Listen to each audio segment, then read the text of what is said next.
Welcome to Insights and Indicators. I'm Jason Thomas, Carlyle's Head of Global Research and Investment Strategy. And in this podcast, I share our observations and opinions on the economic landscape, as well as insights from research being conducted by our team here at Carlyle. Today, I'm joined by Will Kinzel, Global Head of Government Affairs here at Carlyle. And we'll discuss the current policy landscape in the United States, including recent changes, policy objectives, and the negotiations that are underway with the U.S. and its trading partners, and the impact that we should expect for both operating companies and, of course, investors. This episode was recorded on May 8th, 2025, and the discussion reflects composite portfolio data and analysis of recent government reports that are accurate as of that date. So before turning to Will, just a few words about what we saw in the portfolio during the month of April.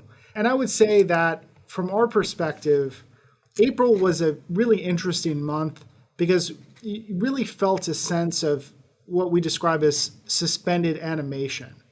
And what I mean by that is we really did not see the sorts of pricing adjustments, the sorts of changes to production schedules, the sorts of changes to demand for labor or employment markets more broadly than one might have expected in response to the tariff announcements and the Liberation Day of April 2nd. I think that a lot of this is explained by competitive pressures. So these tariff-exposed industries, really they're operating in a game theoretic environment where their decisions about pricing, procurement, production really involve very difficult conversations. In some cases, you have to ask your supplier to accept much lower prices to account for the tariffs. In other cases, of course, you're pushing on price aggressively to try to make up for the tariffs with your customers. And you don't really know what your competitors are going to do, how they're going to behave. And of course, this is an environment of extraordinary uncertainty. If you burn bridges with your customers in a way that your competitors do not, only to find out that the tariffs that you're responding to go away in a month or 2 months' time, you've made a really bad decision. And you very much want to avoid that. So I think there's a sense of just businesses not wanting to be hasty. So we have seen price increases. We have seen some changes. Again, it's just not at the scale that you would have expected given the tariff schedule that's currently in place as of May 8th, 2025. And I would say that a lot of this really has to do, or at least the freedom to behave in this manner, has to do with the enormous inventory accumulation that we've seen really starting after the election. So December, January, February, March. And this is deliveries, front-loaded deliveries of components, parts, equipment, raw materials, just things that are needed to manufacture. And these inventories create a buffer. Obviously, they were acquired in the era before tariffs. So there's no pressure to change pricing or make other adjustments. That you can continue to maintain your current pricing schedule and continue to manufacture as you're drawing down those inventories. I do think that there is an expectation, of course, that there will be some more policy clarity, or again, perhaps the tariffs come off, and then management teams can make decisions at that point, just adjust as necessary once there's greater clarity in what to expect going forward. But again, no hiring freezes, nothing that is really abrupt as it relates to pricing. Again, here and there, you see increases in prices. And then again, no really dramatic change in underlying production. So even as sentiment is so weak, and even as many of the surveys that we see would be consistent with much bigger drops in economic activity or a far larger price shock, you see a really embedded conservatism in management teams that very often they have 2 to 3 months to sort of figure things out, wait and see, project normalcy. And again, I think much of this is going to hinge on the policy developments that we see over the next several weeks and months. And that's why Will is here. Will, our head of global government affairs. So Will, thank you so much for joining us this month. Jason, thanks for having me. So I do want to start, again, it's May 8th, so we got news today about the deal with the United Kingdom it sounds like first they're going to maintain a 10% tariff rate, which is interesting because I think that their perception of many market participants, investors, observers was that some of these negotiations were intended to actually reduce that baseline tariff, which that did not happen. They did, however, get a reduction in the auto imports from the UK to the United States. It's from 25% for all autos currently to just 10% for autos that originate in the United Kingdom. I think that applies to the first 100,000 units that are imported, but that was interesting. And then, of course, they made some agreement as it relates to purchases of beef and other products from the U.S., some related to aviation. I'm wondering, first, is this the start of a flood of deals? Do you think that the administration has a number of these sorts of agreements in the hopper and is going to release them on a more or less scheduled basis to maintain momentum in markets? Or how should we interpret this first deal that was announced? I think, Jason, that you interpret this one as progress, right? I think you're hopeful about where things can go into the future. You see this first deal with the UK as a step in the right direction that starts to work through some of these outstanding issues that we have with different trading partners that the White House is sort of bringing to the fore. Now, in fairness, you probably could look at this UK deal and say this was probably maybe one of the easier ones to figure out. The US has a positive surplus when it comes to the United Kingdom from a trade perspective. Not as difficult as dealing perhaps or working through the issues with some of the countries, whether you're looking at Southeast Asia or other places that we know are in the mix where the US has a deficit.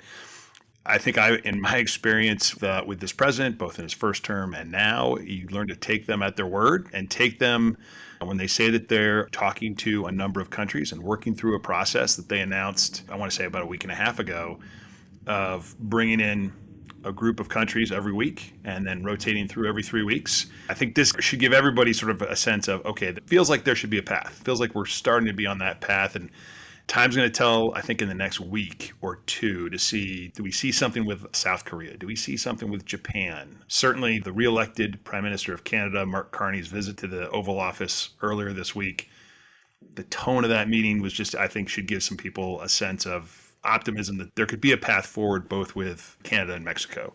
And certainly India has to be in that mix too when it comes to negotiations from a bilateral standpoint.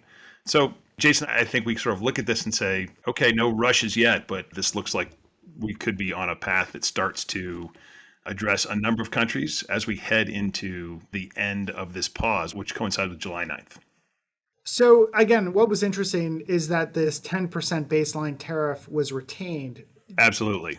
Do you think that this is a key source of revenue? We can talk about reconciliation and some other issues later, but I found that interesting because this is obviously something that, the expectations, and as we've talked about before, 10% tariffs that can be disruptive. Certainly it poses significant costs on the economy, but, it's manageable. You can apportion the costs between the exporting country and the supplier. There's some reduction in import price.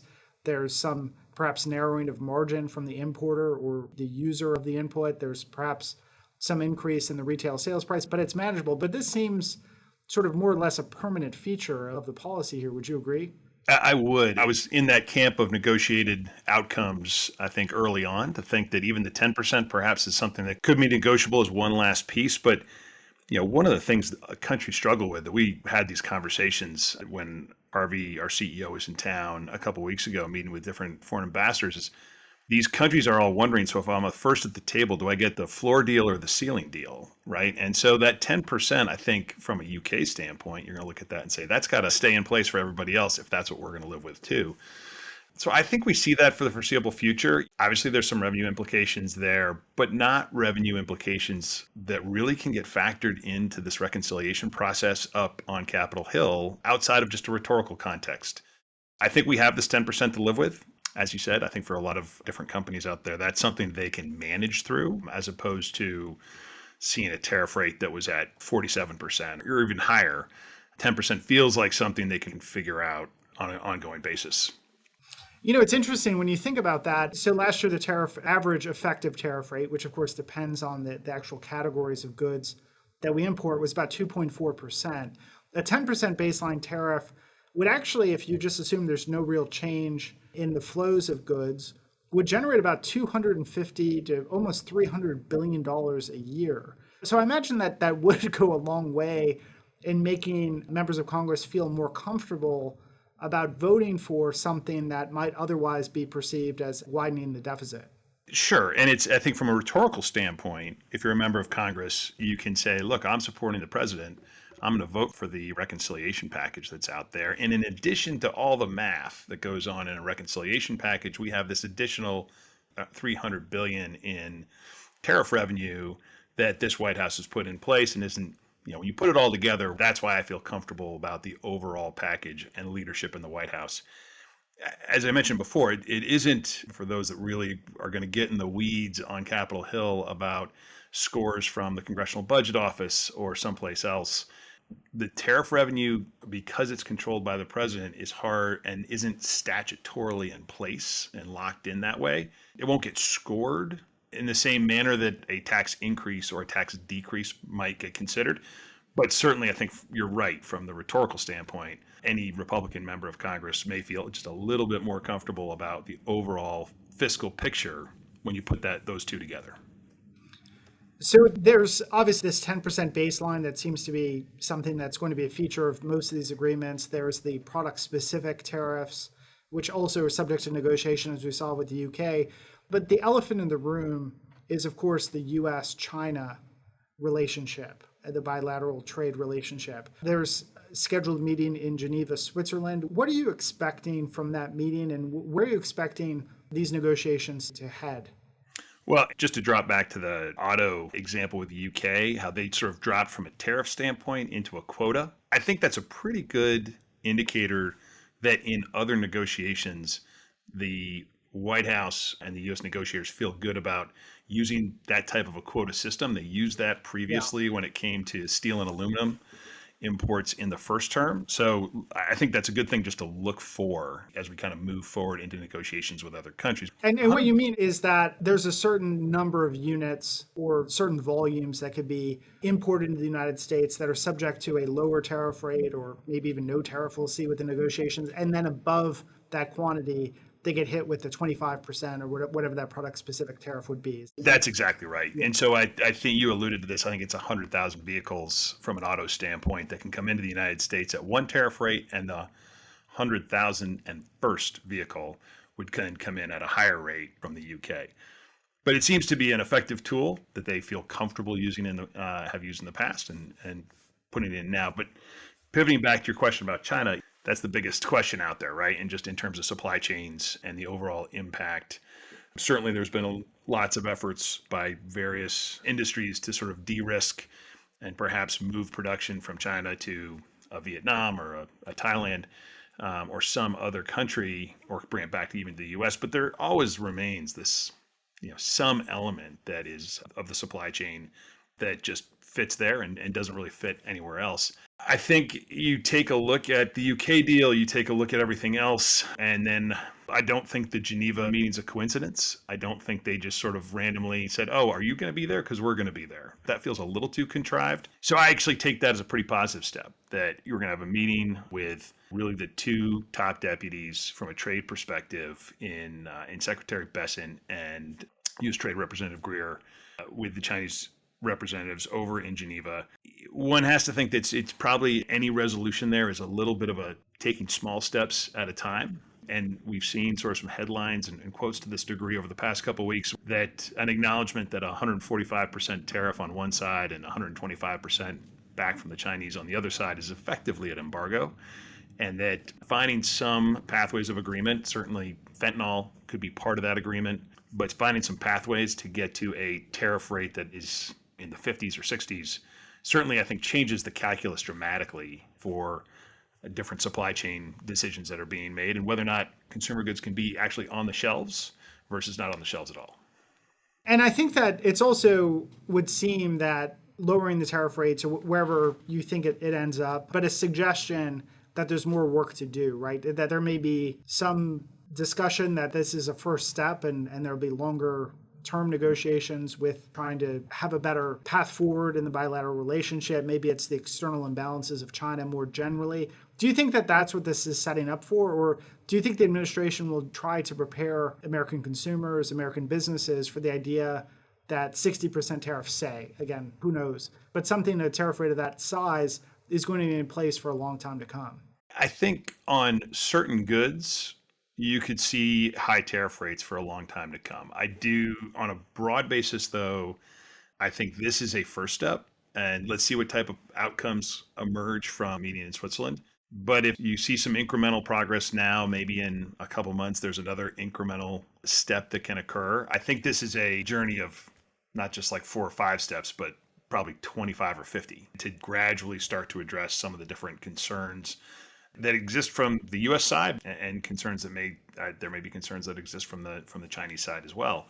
The question comes back to, well, what should the consumers expect and what should businesses that are importing expect? You've got to hope for a step that gets into a place that's manageable to start, where there's actually a way to deal with that price. Certainly, we've had conversations with companies in our portfolio where if the conversation's around 50 or 60, they can think through that calculus. If it remains where it is, it's just not a reasonable ask in terms of costs to absorb or even to pass on. So again, I think China needs to be viewed in a very different way than every other negotiation. Every other negotiation is going to look for a framework where there's agreed upon components that maybe where details can be fleshed out into the future. But China, I think, is going to take a while.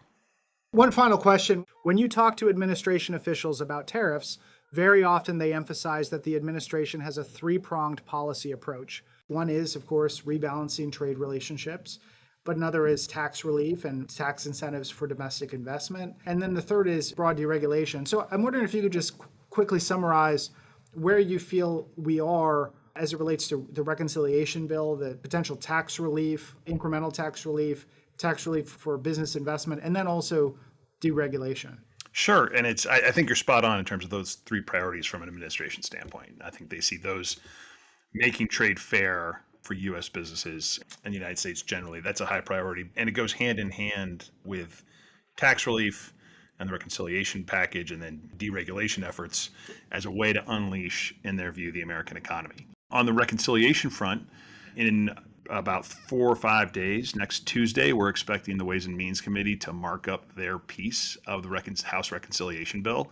That's really sort of the big step to get through, along with some of the other House committees acting. Every conversation we have with members of Congress on the Republican side, they view reconciliation as something that simply has to happen, sort of a too big to fail mantra. So we're expecting that that's going to go through. Some details yet to be worked out, but maybe by having something to the president's desk by the end of July is, I think, a reasonable expectation. On the deregulation side, the biggest challenge the administration has there is really getting the right people into the right seats. And they've obviously got their sort of top line nominees in place, and through the Senate, as far as the president's cabinet, they've got deputies in place.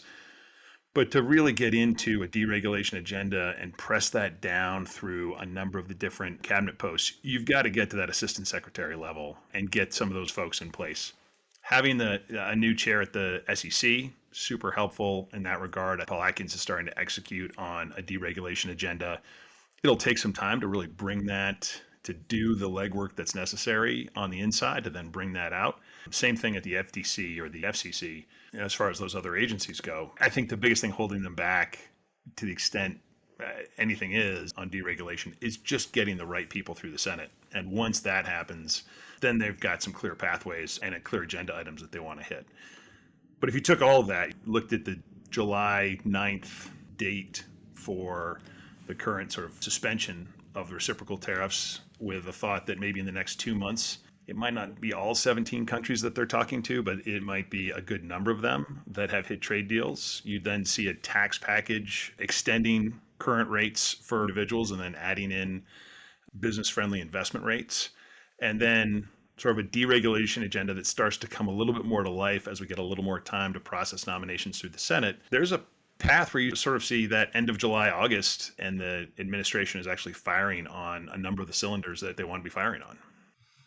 Great. Well, Will, thanks so much for your time. Absolutely, Jason. I'm a long time listener, first time caller, I feel, but it's glad to No, be with you this is great. and hope I get invited back. No, absolutely. This is a great debut, and I look forward to your second, third, and fourth appearance. And to the audience, as always, thanks for listening, and I hope you'll join us for next month's episode of Insights and Indicators.